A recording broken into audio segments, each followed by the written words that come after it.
এই পায়ে ছিল ক্লাব ফুট। আগে আরেক জায়গা থেকে প্লাস্টার করার পরে আমাদের এখানে প্লাস্টার করানো হয়। এই যে এখন পা পুরোপুরি ভালো।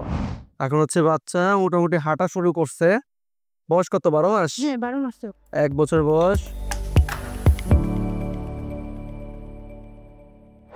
আচ্ছা, বাচ্চা হচ্ছে গিয়ে ক্লাব ফুটের সমস্যা দেখে নিয়েছে। ক্লাব ফুটের সমস্যা ছিল, অন্য জায়গা থেকে প্লাস্টার করে নিয়েছি। কয়টা করছিলেন প্লাস্টার আগে?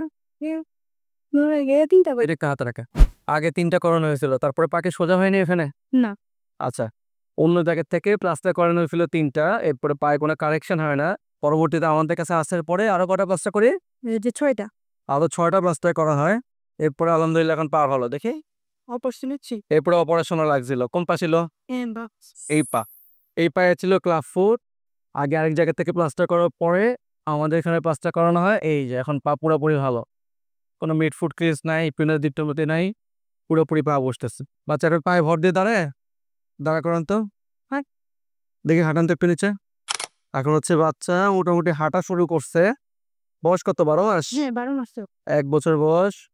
আলহামদুলিল্লাহ হাঁটা শুরু করছে। এক পায়ে ক্লাব ফুট ছিল, প্লাস্টার করানো হয় অন্য জায়গার থেকে। এরপরে এখানে আসার পরে আবার প্লাস্টার করা হয়, অপারেশন পর্যন্ত লাগে। এখন আলহামদুলিল্লাহ পুরোপুরি ডিফর্মিটি কারেকশনে চলে আসছে। কোনো ইকুইনাস, ক্যাভাস কোনো ডিফর্মিটি নাই। 2টা পাই সমান। বাচ্চা এক পায়ে সমস্যা নিয়ে আসছিল, এখন 2 পাই ইকুয়াল। এবার হচ্ছে গিয়ে পায়ে বট দিয়ে হাঁটতেছে। দেখি দাঁড়া করান তো একটু। জি। এটা হচ্ছে ভালো পা, হ্যাঁ, আর এটা ছিল খারাপ পা। 2 পাই হচ্ছে গিয়ে মাটিতে বসতেছে প্রপারলি, কোনো ডিফর্মিটি নেই। ঠিক আছে।